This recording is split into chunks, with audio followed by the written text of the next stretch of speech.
नमस्कार साथियों, Riyan learning concept में आपका स्वागत है। हमने पिछले दो वीडियो में दो बहुत ही महत्वपूर्ण टॉपिक पॉजिटिव इंडिविजुअलिज्म और माइकल वाल्जर की कॉम्प्लेक्स इक्विलिटी पर प्रकाश डाला था। आज के हम इस वीडियो में रॉबर्ट नोजिक की जस्टिस की एक थ्योरी है, एंटाइटलमेंट थ्योरी ऑफ जस्टिस, उनका मिनिमल स्टेट, और रॉबर्ट नोजिक टैक्सेशन को फोर्स्ड लेबर क्यों कहते हैं, इन सभी टॉपिकों से डील करेंगे। मुख्यतः हम रॉबर्ट नोजिक को कंप्लीट आज डील करने की कोशिश करेंगे, समझने का पूरा प्रयास करेंगे। अंत तक आप जुड़े रहें मेरे से। मेरी पूरी कोशिश ये रहेगी कि रॉबर्ट नोजिक की entitlement theory of justice, minimal state और फोर्स्ड लेबर की कंसेप्ट आपके समझ में आ जाए। सबसे पहले मैं कुछ किताबों के नाम लिखे। रॉबर्ट नोजिक की बहुत महत्वपूर्ण किताबें हैं, आप इनको नोट कर लीजिए। रॉबर्ट नोजिक के मेजर वर्क हैं, आप इनको नोट कर लीजिए। आज का वीडियो थोड़ा स्पीड से होगा तो थोड़ा सा आप नोट जल्दी कर लेना। इन सभी बुक्स को आप नोट कर लो या स्क्रीनशॉट ले लो। पहली बुक है इनकी, बहुत ही महत्वपूर्ण बुक है, एनार्की, स्टेट एंड यूटोपिया। दूसरी बुक है the examined life, the nature of rationality, Socratic puzzle, invariances in the structure of objective world. मैं इसको मिटा देता हूँ, आप नोट कर लो इसको।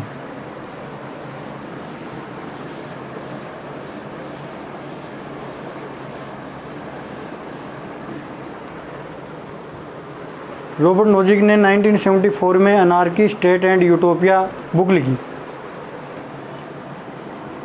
एनार्की,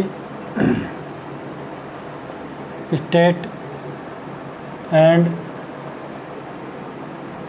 यूटोपिया 1974 में रॉबर्ट नोजिक की ये बहुत महत्वपूर्ण बुक है। इससे पहले जॉन रोल्स ने 1971 में एक बुक लिखी, ए theory of justice, A theory of justice. मैं आपको बार बार कह रहा हूँ कि आप जॉन रोल्स की थ्योरी ऑफ जस्टिस को एक बार रीड कर लीजिए। अगर आप लोग चाहेंगे तो हम जॉन रोल्स के ऊपर, उनकी थ्योरी ऑफ जस्टिस के ऊपर एक वीडियो बना देंगे, लेकिन आप उसको रीड ज़रूर कर लें, क्योंकि जॉन रोल्स से आगे की बात है। थ्योरी ऑफ जस्टिस जो रॉबर्ट नोजिक ने दी है वो जॉन रोल्स के क्रिटिसिज्म के रूप में ही दी है। ये जो बुक लिखी है एनार्की, स्टेट एंड यूटोपिया, ये बुक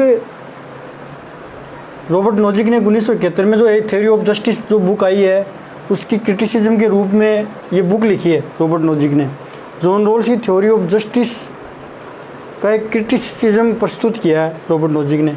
रॉबर्ट नोजिक ने अपनी book anarchy and state and utopia में क्लासिकल लिबरलिज्म को, जो क्लासिकल लिबरलिज्म के जो आइडियाज़ थे उनको रिवाइवल किया।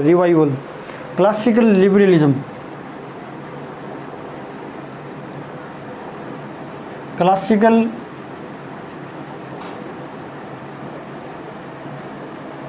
लिबरलिज्म के आइडियाज़ को रिवाइवल किया रॉबर्ट नोजिक ने अपनी इस बुक में। क्लासिकल लिबरलिज्म 17वीं और 18वीं शताब्दी में जॉन लॉक और एडम स्मिथ के विचारों से प्रभावित है।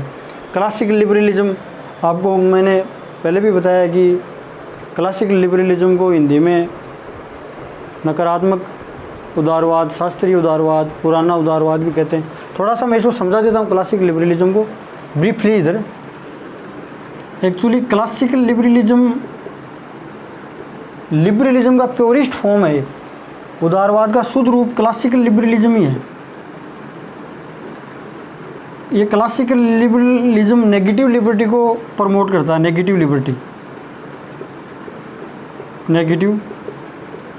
लिबर्टी, यह सिद्धांत क्या मान करके चलता है, ये कहता है कि व्यक्ति रेशनल प्राणी है, विवेकशील प्राणी है। व्यक्ति कैन थिंक, सोच सकता हो, रेशनल है, वो अपना हित जानता है, वो अपना राइट क्या है, अपना गुड क्या है, अपना बैड क्या है, व्यक्ति अपना जानता है, इसलिए व्यक्ति को विवेकशील प्राणी माना गया है। व्यक्ति की लिबर्टी में ये विश्वास करता है, व्यक्ति की लिबर्टी में ये थ्योरी बहुत ज़्यादा विश्वास करती है क्लासिकल लिबरलिज्म की। तो क्लासिकल लिबरलिज्म की जो आइडियोलॉजी है वो नेगेटिव लिबर्टी, व्यक्ति के विवेकशील होने में बहुत ज़्यादा विश्वास करती है। क्लासिकल लिबरलिज्म का रिवाइवल रॉबर्ट नोजी के द्वारा इस पुस्तक में प्रस्तुत किया गया है, एनार्की, स्टेट एंड यूटोपिया में। क्लासिकल लिबरलिज्म के पॉलिटिकल डायमेंशन को, दो डायमेंशन है क्लासिकल लिबरलिज्म के। पॉलिटिकल डायमेंशन को जॉन लॉक के द्वारा प्रस्तुत किया जाता है। जॉन लॉक को क्लासिकल लिबरलिज्म का फाउंडिंग फादर भी कहा जाता है। और क्लासिकल लिबरलिज्म के इकोनॉमिक डायमेंशन को एडम स्मिथ के द्वारा प्रस्तुत किया जाता है। एडम स्मिथ ने 1776 में एक बुक लिखी थी, वेल्थ ऑफ नेशंस। उस बुक में एडम स्मिथ ने लेसे फेयर का सिद्धांत दिया था, हस्तक्षेप की नीति का सिद्धांत। उसमें यह कहा गया था कि व्यक्ति को खुला छोड़ दो, वह अपना विकास स्वयं कर लेगा। मतलब व्यक्ति की लिबर्टी की बात की गई थी। बाद में वो इकोनॉमिक लिबर्टी में प्रमोट हुआ और बाद में कैपिटलिज्म की उत्पत्ति हुई। तो क्लासिकल लिबरलिज्म का रिवाइवल माना जाता है।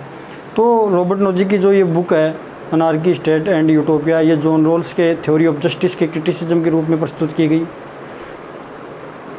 और इस बुक में जॉन रोल ने 17वीं 18वीं शताब्दी में जो एक डोमिनेंट अप्रोच हुआ करती थी क्लासिकल लिबरलिज्म की, उसको 20वीं शताब्दी के अंत में 1974 में ये बुक लिखी जा रही है। तो 20वीं शताब्दी के अंत में क्लासिकल लिबरलिज्म के आइडियाज़ को रिवाइवल किया गया। क्लासिकल लिबरलिज्म के आइडियाज़ को इस बुक में रिवाइवल किया गया। क्लासिकल लिबरलिज्म के पॉलिटिकल डायमेंशन को जॉन लॉक के द्वारा प्रस्तुत किया जाता है और इकोनॉमिक डायमेंशन को एडम स्मिथ के द्वारा प्रस्तुत किया जाता है। अब बात करते हैं हम जॉन रोल्स की। जॉन रोल्स अपनी थ्योरी ऑफ जस्टिस में वेलफेयर स्टेट के मॉडल को प्रमोट करते हैं। वेलफेयर स्टेट के मॉडल को प्रमोट करते हैं।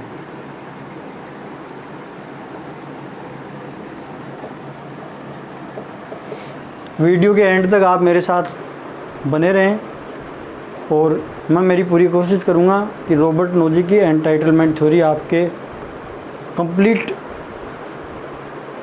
क्लियर हो जाए। मैं आपके कंसेप्चुअल क्लैरिटी बिल्ड करने में आपकी मदद करूंगा। उसके बाद आप इसको बुक से पढ़ लेना, आपके बहुत अच्छे से समझ में आएगी। वेलफेयर स्टेट मॉडल को प्रमोट करता है अपने सिद्धांत में John Rawls. John Rawls poor के अपलिफ्टमेंट और डेवलपमेंट की बात करता है जॉन रोल्स अपने सिद्धांत में। रॉबर्ट नोजिक जॉन रोल्स के वेलफेयर स्टेट मॉडल को क्रिटिसाइज करता है। रॉबर्ट नोजिक जॉन रोल्स की थ्योरी ऑफ जस्टिस को क्रिटिसाइज करते हैं।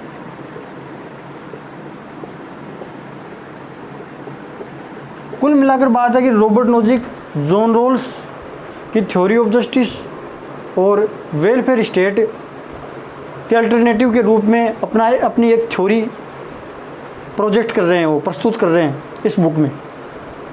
उनकी थ्योरी को अब हम पढ़ेंगे।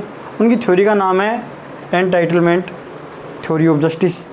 ये थोड़ा सा बैकग्राउंड ज़रूरी है रॉबर्ट नोजिक को समझने के लिए। मैंने आपको पहले भी कहा कि आप जॉन रोल्स को एक बार पढ़ लीजिए, उसके बाद ये वीडियोज़ आप देखोगे तो आपको ज़्यादा समझ में आएंगे, आपकी क्लैरिटी और बिल्ड हो पाएगी। अब हम रॉबर्ट नोजिक के एंटाइटलमेंट थ्योरी ऑफ जस्टिस की बात करते हैं। न्याय का हकदारी सिद्धांत। न्याय का हकदारी या अधिकारिता सिद्धांत। न्याय का हकदारी या अधिकारिता सिद्धांत रॉबर्ट नोजिक का एंटाइटलमेंट थ्योरी ऑफ जस्टिस। मेरी आपसे एक रिक्वेस्ट हो रहा है, पॉलिटिकल साइंस में आप अधिक कंसेप्चुअल क्लैरिटी चाहती हो तो आपका जो इंग्लिश का जो वोकेबलरी है ना, आप उसको मजबूत करिए। जो पॉलिटिकल साइंस में हिंदी में जो शब्द हैं उनकी आप इंग्लिश में जो वोकेबलरी है वो गूगल से ट्रांसलेट करके देख लो, या कोई इंग्लिश की बुक ले आओ, उससे आप ट्रांसलेट कर लो। इंग्लिश में कंसेप्चुअल क्लैरिटी ज़्यादा बिल्ड हो पाएगी, इंग्लिश की वोकेबलरी ज़्यादा स्ट्रॉन्ग है। एंटाइटलमेंट,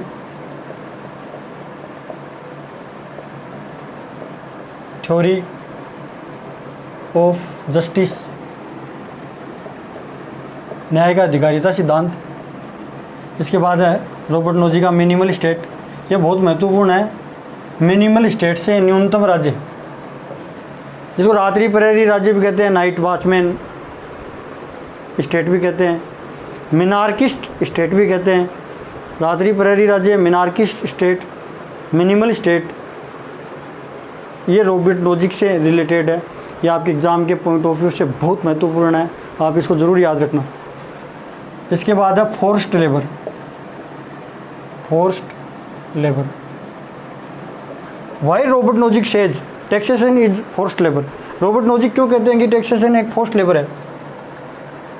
प्रयास करेंगे कि इसी वीडियो में फोर्स्ड लेबर वाला हिस्सा भी अपन कंप्लीट कर लें। रॉबर्ट नोजिक का अपना पूरा प्रयास रहेगा।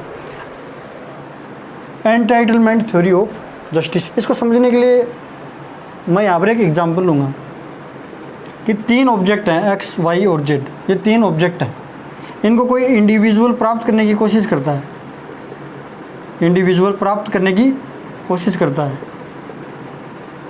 या तो चुरा लेता है इनको या छीन लेता है। ये दोनों ही अनजस्ट तरीका है, जस्ट तरीका नहीं है ये जस्ट तरीका नहीं है, अनजस्ट तरीका है। अगर ये फेयर तरीके से प्राप्त करता है इंडिविजुअल, किसी भी ऑब्जेक्ट को कोई भी इंडिविजुअल फेयर तरीके से प्राप्त करता है तो वो एक जस्ट तरीका है, फेयर और लीगल तरीके से।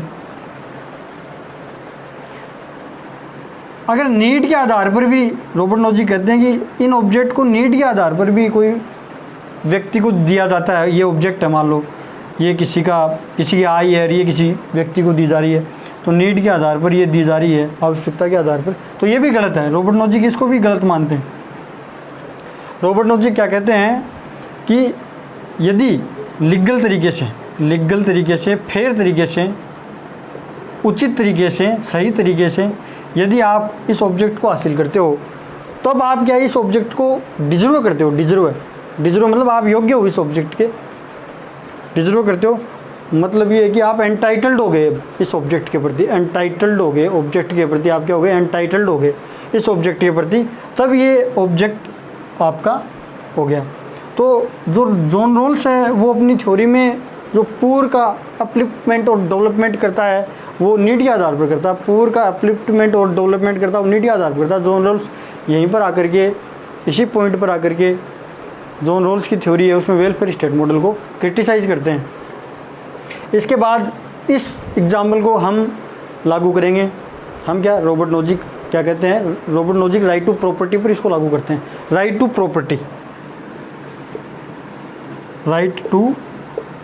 प्रॉपर्टी पर इसको लागू करते हैं। रॉबर्ट नोजिक कहते हैं कि कोई व्यक्ति अगर प्रॉपर्टी प्राप्त करता है उचित तरीके से, सही तरीके से, तो सही है। अगर वो किसी प्रॉपर्टी चुराता है या प्रॉपर्टी दूसरे को दी जाती है तो वो बहुत गलत है।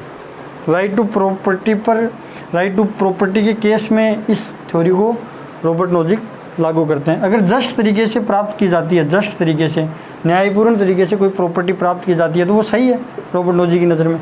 अगर प्रॉपर्टी अनजस्ट तरीके से प्राप्त की जाती है तो वो गलत है।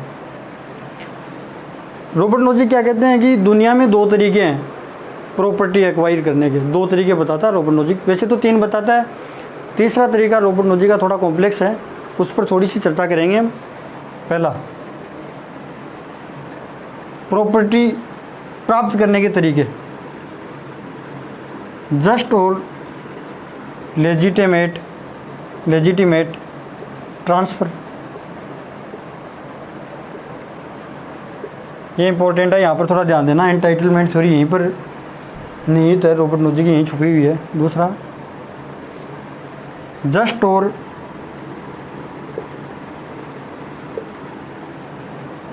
लेजिटिमेट एक्विजिशन,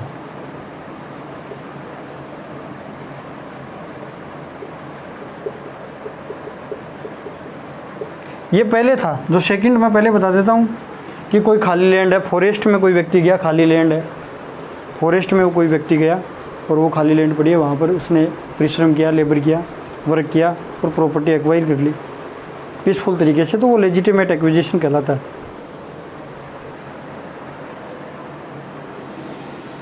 आप नोट कर लीजिए, इसके साथ साथ इससे पहले मैंने लिखा वो स्क्रीनशॉट ले लीजिए, नोट कर लीजिए।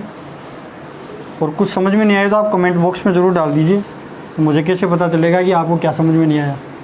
कोई भी टॉपिक जिसके बारे में आपके कन्फ्यूज़न है, आप किसी भी कोचिंग इंस्टीट्यूट से पढ़ रहे हो चाहे, लेकिन आपके कोई टॉपिक में कोई कन्फ्यूज़न है तो आप डाल सकते हो, मैं उस पर मेरा वीडियो डालूंगा और आपकी कंसेप्चुअल क्लैरिटी बिल्ड करने का प्रयास करूँगा। अब हम बात करते हैं जस्ट और लेजिटिमेट एक्विजिशन। जो 2 नंबर का तरीका है ये बहुत पहले प्रचलित था, वर्तमान में ये प्रचलित नहीं है। अब भी हो सकता है थोड़ी बहुत जगह, लेकिन ये कम है। जस्ट और लेजिटिमेट एक्विजिशन पीसफुल तरीके से यदि कोई व्यक्ति प्रॉपर्टी प्राप्त करता है कि फॉरेस्ट में गया, वो अपना श्रम का प्रयोग किया और उसने वहाँ पर प्रॉपर्टी बना ली, तो ये तरीका आज दुनिया में एकमात्र एक ही तरीका है कि प्रॉपर्टी व्यक्ति किसी दूसरे व्यक्ति को दे सकता है। जस्ट और लेजिटिमेट ट्रांसफ़र, व्यक्ति जस्ट और लेजिटिमेट ट्रांसफ़र का मतलब है कि लीगल प्रोसीजर के तहत, कानूनी प्रक्रिया के तहत या लेजिटिमेट प्रोसेस के तहत व्यक्ति दूसरे व्यक्ति को प्रॉपर्टी ट्रांसफ़र करता। कोई व्यक्ति जैसे अपना मकान बेचता, ज़मीन बेचता, तो अपने कागज़ उसके नाम करता, वो एक लीगल तरीका पूरा। तो इस पूरी दुनिया में एकमात्र तरीका है कि एक व्यक्ति अपनी प्रॉपर्टी दूसरे को स्थानांतरित कर सकता है, ट्रांसफ़र कर सकता है। ये लेजिटिमेट प्रोसेस है। इसके अलावा दुनिया में रॉबर्ट नोजिक कहते हैं कि इसके अलावा पूरी दुनिया में कोई और तरीका नहीं है, और कोई तरीका नहीं है। तीसरा एक सिद्धांत और है अन्याय के परिष्करण का, rectification of injustice, theory of rectification of injustice, अन्याय के परिष्करण का।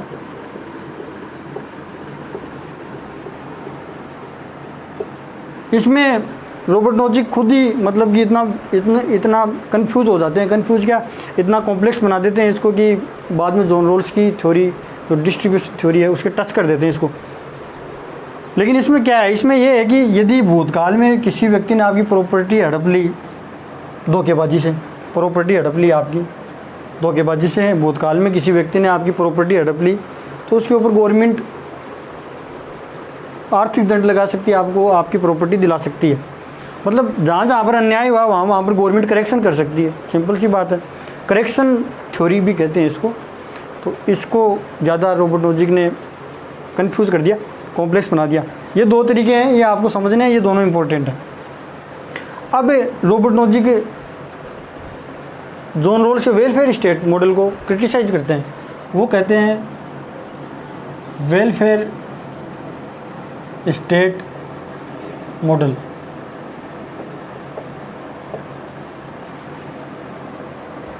वेलफेयर स्टेट मॉडल को जॉन लोग क्रिटिसाइज करते हैं।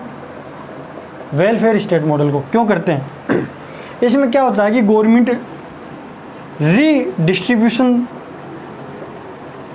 रीडिस्ट्रीब्यूशन थ्योरी अपनाती है। पुनर्वितरण, धन का पुनर्वितरण करती है गवर्नमेंट। क्या करती है, रिच व्यक्ति के टैक्स लगाती है, एक अमीर व्यक्ति के टैक्स लगाती है, रिच व्यक्ति की क्या लगाती है, टैक्स, और पुअर के अपलिफ्टमेंट और डेवलपमेंट के लिए उस टैक्स को खर्च करती है। मतलब पुअर को आवश्यकता ही नहीं है, पुअर व्यक्ति है, जो व्यक्ति है उस व्यक्ति को बिना काम किए गवर्नमेंट पैसा देती है, पुअर पर टैक्स लगाकर। ये हार्ड वर्क से जो पैसा कमाता है उस पर टैक्स लगाती है गवर्नमेंट। तो धन के पुनर्वितरण, रॉबर्ट नोजिक कहते हैं कि गवर्नमेंट वेलफेयर प्रोग्राम्स में जो पैसा खर्च करती है वो गलत है। उसी टैक्सेशन का विरोध करते हैं रॉबर्ट नोजिक। इसीलिए रॉबर्ट नोजिक मिनिमल स्टेट का समर्थन करते हैं। हम अगले वीडियो में मिनिमल स्टेट, रॉबर्ट नोजिक के minimal state, night watchman state, minarchist state, न्यूनतम राज्य और फोर्स्ड लेबर पर डिस्कस करेंगे, क्योंकि अब लंबा हो जाएगा वीडियो काफ़ी अगर इसको हम आगे डिस्कस करेंगे तो। अभी तक हम इसको समझ लेते हैं थोड़ा सा। Robert Nozick welfare state model को क्रिटिसाइज करते हैं। रॉबर्ट नोजिक कहते हैं कि राज्य कल्याणकारी कार्यक्रम के नाम के ऊपर जो खर्च कर रहा है ना वो गलत है। वो जो व्यक्ति हार्ड वर्क करके जो पैसा कमाता है उसको चुरा रहा है राज्य, वो उसकी प्रॉपर्टी है उसको चुरा रहा है और वो गरीब व्यक्ति को दे रहा है। तो वेलफेयर स्टेट मॉडल को क्रिटिसाइज करते हैं, मिनिमल स्टेट का समर्थन करते हैं। उसको मिनिमल स्टेट को जस्ट बताते हैं रॉबर्ट नोजिक। अब रॉबर्ट नोजिक ये नहीं कहते कि गवर्नमेंट टैक्स लगाए ही नहीं, कहीं आप ये समझ लो कि गवर्नमेंट टैक्स लगाए ही नहीं, रॉबर्ट नोजिक तो टैक्सेशन का विरोध करते हैं, ऐसा नहीं है। रॉबर्ट नोजिक कहते हैं कि गवर्नमेंट कर्मचारी उनको सैलरी देनी है, लॉ एंड ऑर्डर को मेंटेन करना है, सरकारी मशीनरी को रन करना है। इनके लिए पैसा तो चाहिए ना गवर्नमेंट को, तो गवर्नमेंट इनके लिए टैक्स लगा सकती है। अगर कोई व्यक्ति दान दे रहा है, चैरिटी कर रहा है, फिलांथ्रोपी कर रहा है, वो चैरिटी कर रहा है, तो उसका भी रॉबर्ट नोजिक विरोध नहीं करते। कोई व्यक्ति अपनी इच्छा से, अमीर व्यक्ति है, वो चैरिटी कर रहा है तो वो दान दे सकता है। इस प्रकार रॉबर्ट नोजिक अपनी थ्योरी में जॉन रॉल्स की थ्योरी ऑफ जस्टिस को क्रिटिसाइज़ करते हैं, जॉन रॉल्स के वेलफेयर स्टेट मॉडल को क्रिटिसाइज़ करते हैं, और उसके अल्टरनेटिव के रूप में रॉबर्ट नोजिक मिनिमल स्टेट और एंटाइटलमेंट थ्योरी ऑफ जस्टिस को प्रस्तुत करते हैं। हम एक बार समराइज कर लेते हैं इसको। रॉबर्ट नोजिक की एक बहुत महत्वपूर्ण किताब है अनार्की, स्टेट एंड यूटोपिया, जो उन्होंने 1974 में, जॉन रॉल्स की 1971 में जो बुक आई थी, ये थ्योरी ऑफ जस्टिस, उसके क्रिटिसिज्म के रूप में लिखी। रॉबर्ट नोजिक जॉन रॉल्स के वेलफेयर स्टेट मॉडल को क्रिटिसाइज़ करते हैं। अपनी किताब में रॉबर्ट नोजिक क्लासिकल लिबरलिज्म के आइडियाज़ को दोबारा रिवाइवल करते हैं 20वीं शताब्दी के अंत में। उनके साथ एयरन रैंड है, रॉबर्ट नोजिक है, ये लिबर्टारियन थिंकर हैं, स्वेच्छातंत्रवादी हैं, ये स्वेच्छातंत्रवादी हैं, लिबर्टारियनिज्म थिंकर हैं। ये thinker individual liberty, natural rights आदि की बात करते हैं, इंडिविजुअल लिबर्टी को दोबारा प्रमोट करते हैं, नेगेटिव लिबर्टी को दोबारा प्रमोट करते हैं, क्लासिकल लिबरलिज्म के रिवाइवल की बात करते हैं। इसी को 20वीं शताब्दी के अंत में क्लासिकल लिबरलिज्म का जो रिवाइवल होता है, उसी थ्योरी को हम उसी आइडियोलॉजी को हम लिबर्टारियनिज्म या स्वेच्छातंत्रवाद कहते हैं। आप कमेंट बॉक्स में डाल सकते हैं। अगर वीडियो आपको पसंद आया है तो आप लाइक, सब्सक्राइब और शेयर कर सकते हैं। कोई टॉपिक के ऊपर आपको कन्फ्यूज़न है, इसी टॉपिक में मान लो कहीं कुछ समझ में नहीं आया, तो आप कमेंट बॉक्स में डाल सकते हैं। इसी तरह मैं आगे भी आपके लिए वीडियो बनाता रहूँगा। व्याख्याता की भर्ती के जो विद्यार्थी तैयारी कर रहे हैं वो यूट्यूब चैनल पर जुड़े रह सकते हैं। इंग्लिश मीडियम और हिंदी माध्यम दोनों ही विद्यार्थियों के लिए मेरे द्वारा बनाए गए वीडियो हाईली बेनिफिशियल हैं, फ़ायदेमंद रहेंगे, तो आप जुड़े रहें। मेरी आपसे रिक्वेस्ट है, मेरे इसी यूट्यूब चैनल पर 2 वीडियो और मैंने बनाए हैं, आप उनको जाकर के वीडियो प्लेलिस्ट से जाकर के उनको भी देख लें। पसंद आए तो लाइक करें, शेयर करें और सब्सक्राइब करें। नेक्स्ट वीडियो में हम मिलते हैं डेमोक्रेटिक पीस थ्योरी के साथ। बहुत ही महत्वपूर्ण टॉपिक है डेमोक्रेटिक पीस थ्योरी। नहीं, उससे पहले हम इसके रॉबर्ट नोजिक के मिनिमल स्टेट और नाइट वॉचमैन स्टेट और फोर्स्ड लेबर पर एक वीडियो बनाएंगे। उम्मीद है कि आज का लेक्चर आपको समझ में आया होगा। Thank you.